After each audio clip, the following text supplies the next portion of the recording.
Hello, I'm John from the Haunt Informer, and today I'm going to tell you about some of the best scares I have experienced at haunt attractions, the ones that really got me. So I'm going to tell you all about that in this video. So I'm going to tell you about some of the best scares I have experienced at haunt attractions, the ones that really got me, and one of the best ones I ever experienced was at Brighton Asylum years ago. And years ago, back in 2018 when I went, they were allowed to touch you with the contact nights if you wore the glow necklace, and I was there for the Santa Sleigh event and was going through different scenes, and I went to this padded room and the whole thing started shaking and there was no clear exit to the room. I was looking for a door, I was looking around, the lights started flickering, and all of a sudden this character ran right at me. This character ran right at me and grabbed my shoulders. Oh my god, that startled me so bad. I did not expect that. He actually had a hidden door in the wall of the padded room and he came out at you and that's where you actually left the room. But wow, that got me really good. Like, that was incredible. That really was one of the best startle scares I've gotten in a haunt ever, because I really didn't know where the scare was going to come from. So that was fantastic. Excellent job. You scared me really well.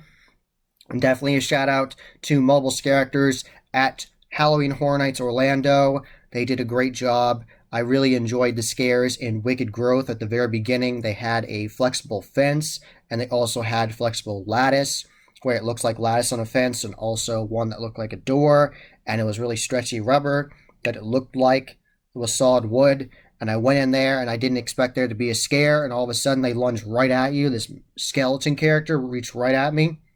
Great job. You startled me for sure. And also, shout out to the Tall Man. The Tall Man was awesome. He was incredibly tall. The Tall Man from The Haunting of Hill House. It was absolutely beautiful haunted house. Really love that house. And he was on stilts. Already a tall scare actor, I'm assuming. And then they were on massive stilts. And they were at the very end of the haunt. And you think you're done. You literally go through all the sets and you think you're done. You walk out. You can see the light outside. We were doing Stay and Scream, so it's still light out. You walk out, you think you're done, and then he comes out of nowhere, and he had this prosthetic hand on that looked like this creepy hand, and he reached down at us, and I was there with my friends, Dan and Kristen, grinning cheeks from scare acting. They were great, so it was nice to go through with them, and he reached down right into Dan's face, and that scared Dan really bad, and that scared me because I didn't know it was going to happen, and that was a really good scare. I also want to give a special shout out to a scare actor in the Seek and Destroy scare zone. That was a really fun zone with crazy astronauts with chainsaws and clubs, and I really loved the interactive display with the controller. I actually talked to him and said I would work with him and I would be with the controller, so that was interesting. Really love that interactivity, very unique, hadn't seen that before.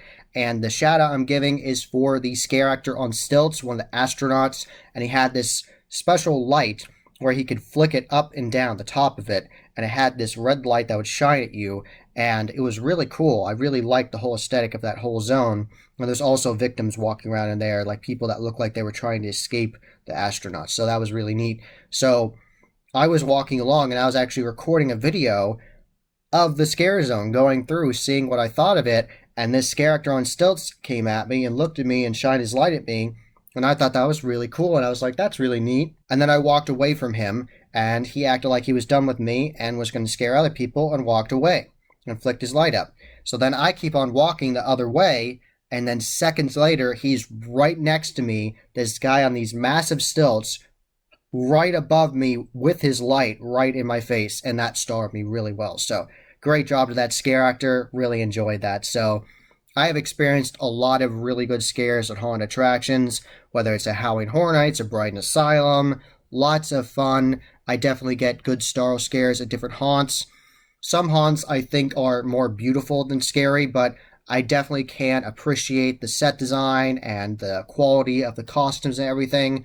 I definitely get startle scared more often than when I see a scare actor. Like, when I see a scare actor and they're like really creepy, like they're like contorting or making really weird noises, that creeps me out.